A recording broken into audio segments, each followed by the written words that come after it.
I'm Azaria Tagaya, and this is Nightline, the top stories. Malaysia reaffirms dialogue and cooperation as the keys to regional peace and prosperity. And mother of late Zain Ryan gets 5 years jail for neglect.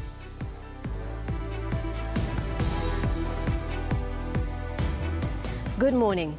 Datuk Sri Anwar Ibrahim has emphasised that lasting peace and prosperity cannot be achieved without trust and continuous dialogue. The Prime Minister said regional cooperation is not optional but a necessity for collective security and shared prosperity. Afrina Romzi reports from Gyeongju, South Korea. Speaking at the 2025 APEC Economies Leaders Meeting in Gyeongju, South Korea on Friday, Anwar said the principles of regional cooperation, exemplified by the Kuala Lumpur Peace Accord between Thailand and Cambodia, should also guide global efforts to resolve conflicts such as those in Gaza and Ukraine. The Kuala Lumpur Peace Accord between Thailand and Cambodia is a poignant reminder that peace must never be taken for granted. The same is true for Gaza and Ukraine. Peace and progress must be nurtured and sustained through dialogue and trust. The accord was signed during the 47th ASEAN Summit by Thai Prime Minister Anutin Charnvirakul and Cambodian Prime Minister Hun Manet. The ceremony was also witnessed by US President Donald Trump and Anwar. The Prime Minister also said the APEC agenda aligns with the Madani economic framework, promoting green economy, digital transformation and sustainable development for the people.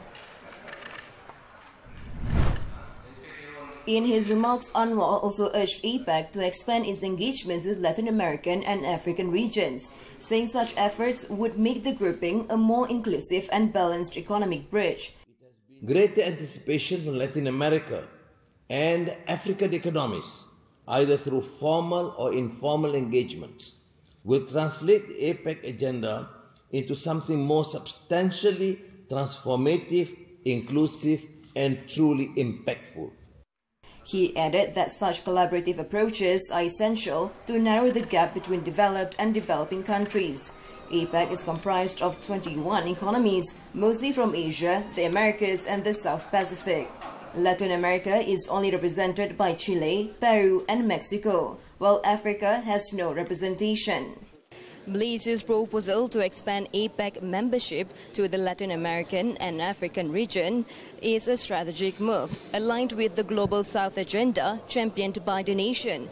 It also underscores the need for APEC to evolve and remain relevant in an era of global uncertainty. Afrina Romzi, TV3, Gyeongju, South Korea. In another development, Malaysia and the United States continue to strengthen their bilateral economic relations. This includes a joint commitment between the US Treasury Department and Bank Negara Malaysia to ensure financial policy stability. The commitment was underscored during a meeting between Anwar and US Treasury Secretary Scott Bessent held on the sidelines of the APEC meeting. The Prime Minister said Malaysia remains committed to strengthening its strategic cooperation with the US, founded on the principles of openness, fairness and mutual respect to ensure regional stability, prosperity and security. The meeting also continued the positive momentum in bilateral relations built during the recent 47th ASEAN Summit, where Kuala Lumpur and Washington signed a reciprocal trade agreement to open wider market access for exporters from both countries. Malaysia also marked another milestone in its efforts to advance artificial intelligence through the development of sovereign AI. This follows the success of YTL Power International and tech giant NVIDIA Corporation in establishing a high-tech AI data center in Kulai Johor. The initiative was confirmed following a meeting between the Prime Minister, NVIDIA Corporation Chief Executive Officer Jensen Huang and YTL Power Managing Director Datuk Sri Yeo Seok Hong. It was the second meeting between Anwar and Huang after their first in Putrajaya in 2023, during which an investment worth 10 billion ringgit was announced to develop AI infrastructure powered by green energy. In a statement, Anwar expressed his appreciation to YTL and NVIDIA for this significant achievement. He also expressed his hope that the initiative would accelerate Malaysia's AI agenda in pursuit of an inclusive and sustainable economic future. The Prime Minister also held meetings with South Korean companies Namhae Chemical Corporation and JS Link, both of which expressed interest in investing and expanding their business operations in Malaysia. JS Link is exploring a joint venture with Linus Malaysia to establish a permanent magnet manufacturing plant in the country. Meanwhile, Namhae Chemical Corporation is seeking to secure supplies of raw materials, particularly phosphate rock, potassium chloride and green ammonia from Malaysia for its chemical fertilizer production. Earlier, the Prime Minister received congratulatory messages from APEC leaders on Malaysia's successful hosting of the recent 47th ASEAN Summit. He described the praise as recognition of Malaysia's capable and credible leadership. Before the start of the meeting, Anwar had the opportunity to exchange views with APEC leaders in a cordial atmosphere. In a statement, he said the congratulatory remarks reflected Malaysia's ability to lead ASEAN with wisdom and determination. The leaders also exchanged views on current regional developments and future directions, including efforts to strengthen a fairer and more resilient economic cooperation framework. The summit marked a significant milestone, with Timor-Leste being admitted as the 11th full member after decades of efforts to join the regional bloc. In addition to expanding membership, the summit also saw the signing of the Kuala Lumpur Peace Accord between Cambodia and Thailand, ending long-standing bilateral tensions along their shared border. In the meantime, Anwar has described Tun Dr. Mahathir Mohamed's criticism of the Malaysia-US reciprocal trade agreement as something that should not be taken seriously. He stressed that the former Prime Minister's remarks were based on inaccurate information obtained from briefings given by a third party. Dan ternyata beberapa hal itu sangat meleset. Ya. Termasuk macam soal halal yang simple. Dia terserah kepada kerajaan Amerika. Kerajaan Amerika tidak ada unit halal. Dia hanya bergantung kepada majlis Islam di sana. Dan saya bagi contoh tadi tentang di parlimen ya, tentang badan Islam yang mengurus. Jadi kita iktiraf badan Islam itu. Itu pun setelah dikenal pasti dan oleh JAKIM. The government plans to introduce age and identity verification through the E-Know Your Customer or EKYC system to restrict children's access to age-inappropriate mobile applications. Communications Minister Datuk Fahmi Fadil said the measure covers dating apps as well as online games which have been flagged for potential misuse. According to Fahmi, the move follows reports of a 12-year-old girl who was sexually assaulted after she met an adult male through popular dating app Omi. Dan selepas ini, kita akan juga pertimbangkan untuk menggunakan pakai EKYC yang menggunakan dokumen yang diterbitkan oleh pihak kerajaan seperti MyCard, pasport dan My Digital ID bagi pengesahan umur dan identiti. The government is also reviewing safety measures for online games such as Roblox following reports of violent incidents involving children. Fahmi said his ministry has met with Roblox representatives to seek explanations on the company's safety controls. Seperti Roblox dan lain-lain, belum lagi dikenakan sebarang rejim pelesenan, tapi pihak kerajaan sedang mempertimbang apakah langkah yang terbaik. On Monday, media reports highlighted a case involving a 9-year-old boy who allegedly injured his 6-year-old brother after he appeared to have been influenced by the Roblox game. At present, licensing only applies to social media platforms and internet messaging services, while gaming applications have yet to be included. Unity is the key to ASEAN's strength in navigating regional and global uncertainties, particularly amid emerging security challenges. Defence Minister Datuk Sri Khalid Nordin said through this spirit of unity, ASEAN can maintain its position as a stable, neutral and independent region free from external influence. Speaking at the opening of the 19th ASEAN Defence Ministers meeting, or ADMM, in Kuala Lumpur on Friday, Khalid said ASEAN must go beyond conventional approaches in its cooperation, as the realities of today's regional threats have transcended borders and dimensions. When one of us is challenged, all of us are being tested too. Solidarity must never be selective. We must extend our solidarity in every situation, especially when regional peace is at stake. He also said ASEAN member states must strengthen technological capabilities and partnerships in cybersecurity and innovation. Meanwhile, the ADMM marked a historic milestone, endorsing the highest number of initiatives ever recorded within a single year. The achievement reflects ASEAN's strong commitment to maintaining regional peace and stability. Khalid said the adoption of key documents, including the Kuala Lumpur Joint Declaration on ASEAN Unity for Security and Prosperity, will serve as a guiding framework in shaping the region's future security landscape. Besides ASEAN member states, the ADMM also included participation from 8 dialogue partners, among them the United States, Russia, Australia, China and Japan. The late Zain Ryan Abdul Matin's mother, Ismanira Abdul Manaf, was sentenced by the Petaling Jaya Sessions Court on Friday to 5 years in prison after being found guilty of neglect, resulting in physical harm to her 6-year-old autistic son 2 years ago. Judge Shaliza Warno handed down the sentence after ruling that the prosecution had successfully proved its case beyond reasonable doubt against Ismanira.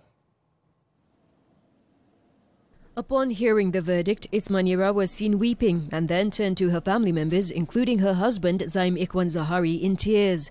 Defence counsel Harish Mahadevan requested for a stay of execution on the sentence pending an appeal, but the court found no special circumstances to warrant the stay and ordered the 30-year-old accused to be taken directly to Kajang prison to begin serving her sentence. Ismanira was also imposed a 2-year good behaviour bond with 3,000 ringgit bail with one shorty and ordered to perform 120 hours of community service within 6 months after completing her prison term. Zain was reported missing on December 5th, 2023, and his body was found the following day in a stream near his home at apartment Idaman, Damansara Damai. Ismanira was initially charged alongside her husband with committing the offence under the Child Act, but he was acquitted at the end of the prosecution's case. Meanwhile, Ismanira's father-in-law, Zahari Muhammad Reba, said the family respects the court's decision, but urged the authorities to continue investigating his grandson's murder case. Pembunuh masih ada di luar sana.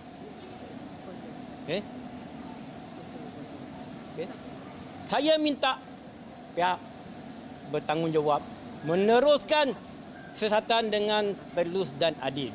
He also appealed for Zain's younger brother, who is now 6 years old, to be returned to the family's care. The child is currently under the custody of the Social Welfare Department.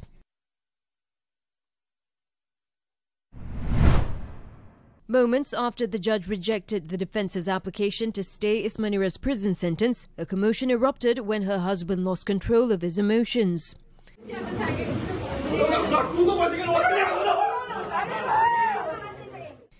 Inside the courtroom, Zaim stood up immediately after the proceedings ended and shouted towards the case investigating officer, Deputy Superintendent Muhammad Hafizi Ismail. Zaim also appeared to be on the verge of lunging towards the police officer. However, family members managed to calm him down before he was escorted out of the court compound.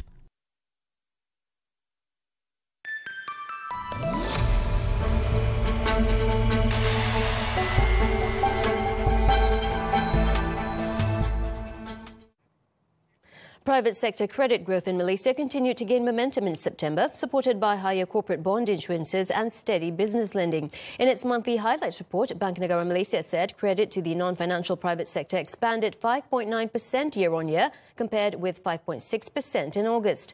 Corporate bond growth quickened to 7.3%, reflecting stronger issuance activity during the month.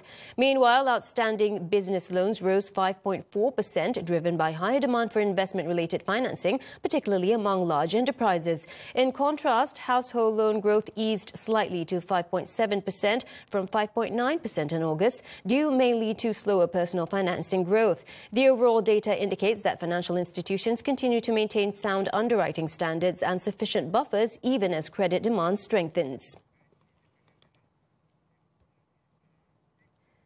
Chinese President Xi Jinping has invited Canadian Prime Minister Mark Carney to Beijing, marking the first formal talks between the two nations' leaders since 2017. Speaking on the sidelines of the 2025 APEC summit, Xi said recent joint efforts have helped China-Canada relations show signs of recovery, adding that Beijing is ready to bring ties back on the right track. Carney accepted the invitation, acknowledging that the two countries had not been as engaged in recent years. He also called for constructive, pragmatic dialogue to tackle ongoing issues and support a more sustainable, inclusive global system. Relations between the two nations remain strained, though both are also navigating the fallout from U.S. tariffs under President Donald Trump. Our world is undergoing one. In another development, US tech giant Nvidia on Friday said it would supply 260,000 of its latest AI chips to South Korea as CEO Jensen Huang met President Lee Jae-myung on the sidelines of the summit. Under the deal, Samsung Electronics will receive 50,000 chips for a new AI factory, while SK Group and Hyundai Motor Group each get 50,000 for their AI facilities. Naver Cloud will take 60,000 and another 50,000 will go to Seoul's National AI Computing Center and other IT providers. Lee said the move supports his goal for South Korea to become a global AI leader. Nvidia's expansion comes as the firm faces export restrictions to China amid US-China tech tensions.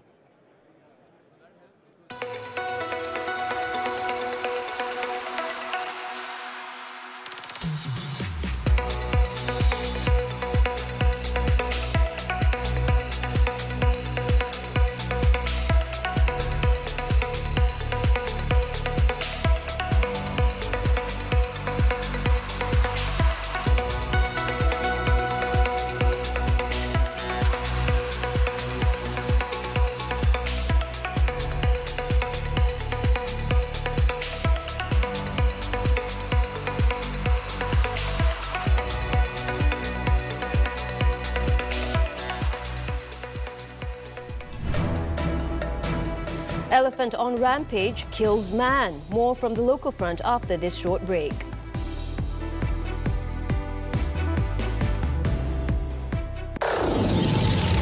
Michelin innovates once more with Michelin acoustic technology, reducing cabin noise by cushioning road vibrations.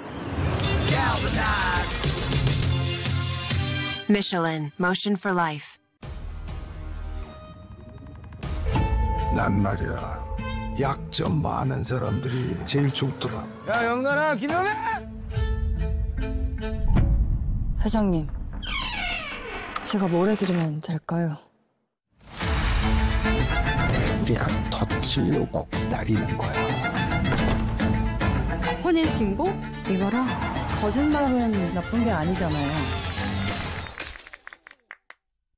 Warga Pulau Pinang, anda bertuah kerana Karnival Jom Heboh membawakan larian santai Jom Heboh yang julung kali diadakan. Jom bersama selebriti dan personaliti media prima untuk larian santai 5km yang menyeronokkan. Bukan hanya berlari, ada beg hadiah dan cabutan bertuah menanti anda selain kemeriahan di Karnival Jom Heboh. Ceriakan pagi Ahad bersama larian santai Jom Heboh, Ahad 9 November di Stadium Negeri Pulau Pinang, Batu Kawan. Untuk penyertaan, layari media sosial Jom Heboh Official di Instagram, Facebook dan TikTok. Jom kita lari bersama-sama.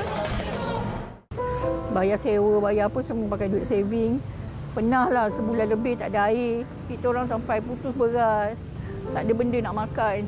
Sampai beli kuah dal dekat kedai RM1. Mamak tu kata, nak buat apa bang? Dia kata nak makan. Bini nak makan dengan roti. Saya memang sedih lah. Nak marah pun ada. Sebab saya tak boleh nak bahagiakan keluarga saya. Dengan keadaan saya sakit macam ni. Isteri sakit, anak sakit kan. Di atas bumi ini ku berpijak pada jiwa yang tenang. Di hariku tak pernah ada duka yang terlintas. Ku bahagia. Welcome back. An overloaded gravel-laden lorry has been identified as the primary cause of the fatal May 13th crash on Jalan Chiku Sungai Lampam in Teluk Intan, Perak, in which 9 Federal Reserve Unit personnel were killed. According to the Transport Ministry's final report on the deadly collision, released on Friday, the tipper lorry was found carrying more than 70% over its permitted load. The report, prepared by a special task force formed at the Cabinet's instruction, revealed that no mechanical failures were detected in the braking or steering systems and that the crash was due to operational and compliance factors. Investigations showed that the lorry's excessive weight compromised braking, stability and steering, causing the vehicle to lose control and collide with the FRU truck, which was returning to Ipoh as part of a convoy. Other contributing factors included weak management by the lorry operator, as the driver had not received formal training, and vehicle maintenance was carried out only when faults occurred. In addition, the lorry's global positioning system, or GPS, was not functioning and there was no real-time monitoring in place. The report also noted that the FRU truck lacked seat belts and headrests, increasing the severity of injuries and fatalities. Following the findings, the Special Task Force has put forward 16 safety recommendations, including stricter compliance with heavy vehicle safety standards, mandatory seat belts in all government vehicles, and compulsory use of data recorders and monitoring technology on commercial heavy vehicles. The ministry added that the investigation was not intended to assign blame or determine liability, but to strengthen land transport safety policies to prevent similar tragedies in the future. Police have arrested a married couple suspected of being part of a drug trafficking syndicate following the seizure of methamphetamine worth over 2.8 million ringgit in a major bust in Taiping, Perak. The syndicate, active since August, is believed to have been using a rented house to refine low-grade methamphetamine for resale. State Police Chief Datuk Nur Hisam Nordin said in the operation last Wednesday, authorities first arrested a 39-year-old man by the roadside near the Pokok Asam market area. The suspect later led police to a house in Taman Asamara, where a 26-year-old local woman was also detained. A search of the premises uncovered 5 kilograms of methamphetamine and 84.75 litres of liquid believed to contain drugs, along with various processing equipment and chemical substances. Police also seized 2 vehicles, both worth an estimated 100,000 ringgit. Initial investigations revealed that the drugs were intended for distribution outside the state. The male suspect also tested positive for methamphetamine and has a previous record related to drug and criminal offences. Both suspects have been remanded for 7 days from Wednesday to assist in investigations under the Dangerous Drugs Act. In Kelantan, a logging supervisor was killed after he was attacked twice by a wild elephant in Felda Aring. The incident occurred near the Lebir Permanent Forest Reserve on Wednesday night when 43-year-old Saidi Jahari and 5 co-workers were asleep in a newly built workers' quarters that had been set up just 2 weeks earlier. Saidi at first suffered a broken leg after he was attacked and dragged about 30 meters from where he was sleeping before he was rescued by his co-workers. The elephant, however, later returned and targeted the same victim, dragging Saidi another 50 meters from the quarters before trampling him to death. The site is located in a newly developed plantation area about 100 kilometers from Gua Musang. Saidi's remains were laid to rest at the Pangkal Kuang Dua Muslim Cemetery in Kampung Dendang, Ketere at about 2:40 a.m. on Friday.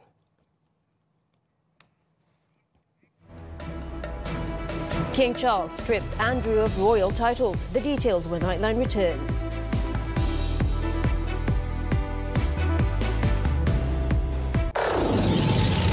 Michelin innovates once more with Michelin acoustic technology, reducing cabin noise by cushioning road vibrations. Michelin, motion for life. Fan nombor 1, itu memang kamu. Jangan tunggu. Vote laju-laju. Undi calon top 10, 37. Kita bagi kecoh. Nombor 1, bintang paling popular. You are the one. Kita tentukan. ABPBH 37. Satu keunggulan. Memang tiada lawan. Joe. Undi straight. Sampai 17 November. Scan the QR. Cepat undi-undi. Benda free. Tak payah banyak bunyi. Tak cukup. Kita ganda lagi. Bayar sewa, bayar apa semua pakai duit saving. Pernahlah sebulan lebih tak ada air. Kita orang sampai putus beras. Tak ada benda nak makan. Sampai beli kuah dal dekat kedai RM1. Mamak tu kata nak buat apa bang? Dia kata nak makan. Bini nak makan dengan roti. Saya memang sedih lah. Nak marah pun ada. Sebab saya tak boleh nak bahagiakan keluarga saya. Dengan keadaan saya sakit macam ni. Isteri sakit, anak sakit kan.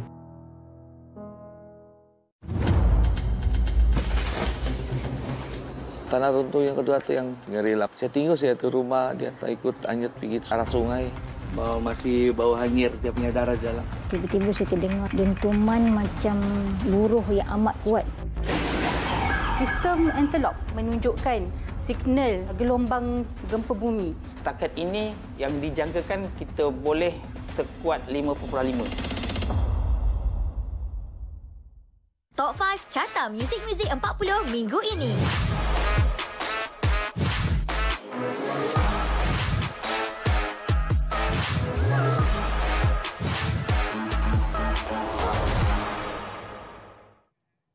News news from the foreign front. The Zionist regime carried out strikes on the Gaza Strip for a fourth straight day on Friday, killing 3 Palestinians and further testing a fragile ceasefire agreement. Residents in northern Gaza reported shelling and gunfire as Israel maintained operations despite saying it remains committed to a truce brokered by US President Donald Trump. Palestinians said they fear a return to full-scale bombardment as many continue to struggle for food and shelter. Meanwhile, Gaza's health ministry said it has received 30 bodies of Palestinians a day after Hamas handed over 2 hostage bodies to Israel. The ministry reported that some of the newly received bodies show signs of torture. The ceasefire enters its third week under strain as critical questions, including when Israel will withdraw, remain unanswered.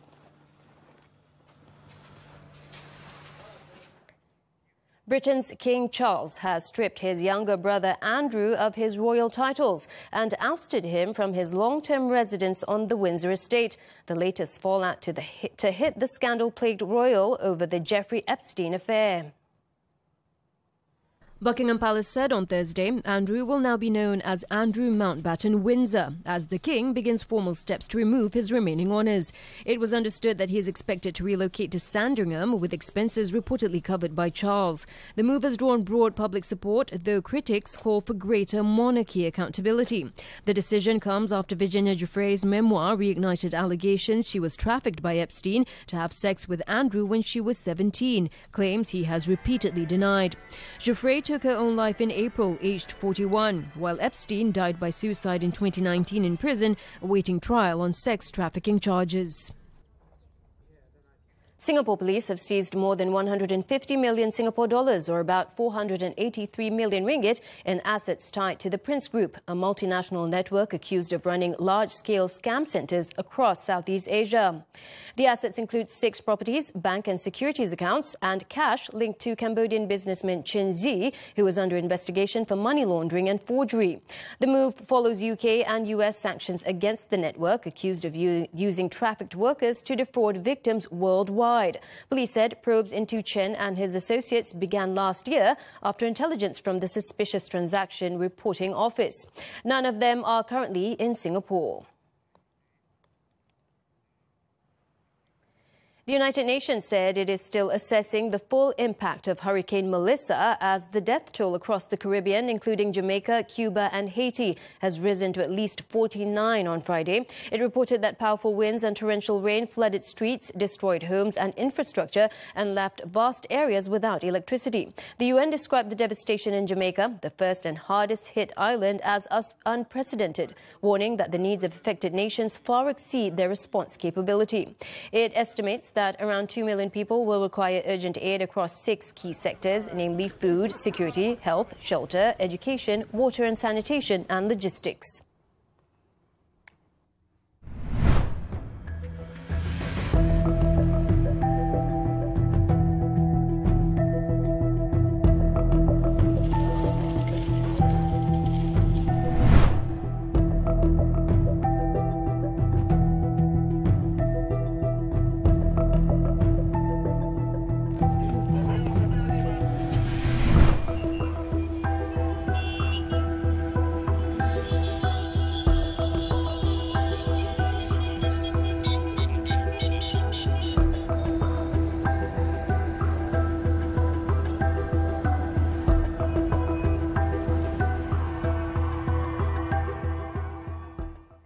On to sports now. Golf. South Korea's Cho Hae-jin tightened her grip on the 2025 LPGA Malaysia title race, extending her lead after another composed round in sweltering conditions at the Kuala Lumpur Golf and Country Club.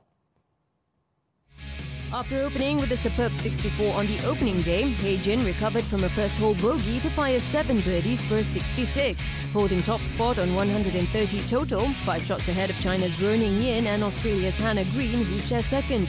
Malaysia's challenge has waned, with Ashley Lau and Genevieve Ling now the top local performers in 41st place at 3 under 141. Kelly Tan relied on her experience to stay at 1 under 143 to tie for 55th, while Liana Jurisic sits even par 144 in 62nd after a tough 4-over round. Mirabelle Ting also slipped to 49th following a difficult day on the greens. Turning to badminton, the 2025 High-Low Open, Malaysia's campaign in the Super 500 tournament remains alive thanks to men's doubles pair Man Wei Chong and Thi Kai Woon, who booked their place in the semi-finals on Friday. In a tight quarter-final, they kept their composure to edge Indonesia's Fajar Alfian and Sohibul Fikri 26-24, 21-19 in 43 minutes. The Malaysians, chasing their third title of the year, will next face another Indonesian pair, Sabah Karya Mangutama and Reza Pahlavi Isfahani, who upset Aaron Chia and So Woo Yik in 3 games. Meanwhile, it was the end of the road for both national women's doubles pairs, Ong Jin Yi with Pa Min Ting and Goh Pei Ki with Teo Mei Jing, who were eliminated in the last 8.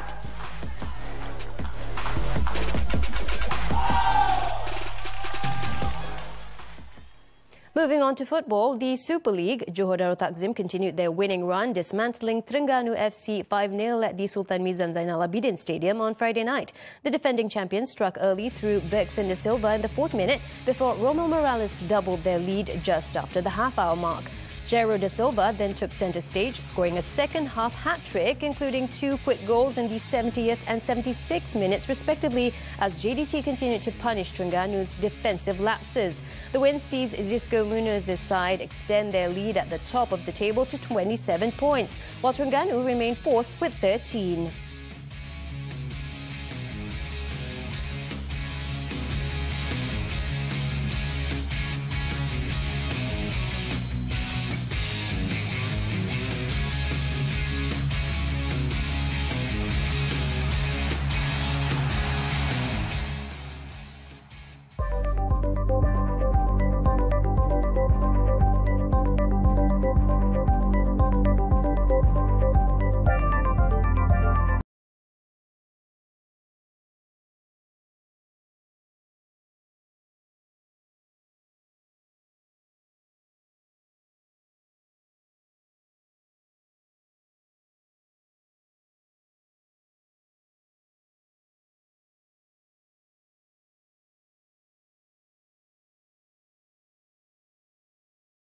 Thousands in Myanmar gathered to celebrate the Ta Zang Ding festival, marking the end of the rainy season. With that, I'm Azaria Tagaya. Thank you for watching, and we'll see you next time.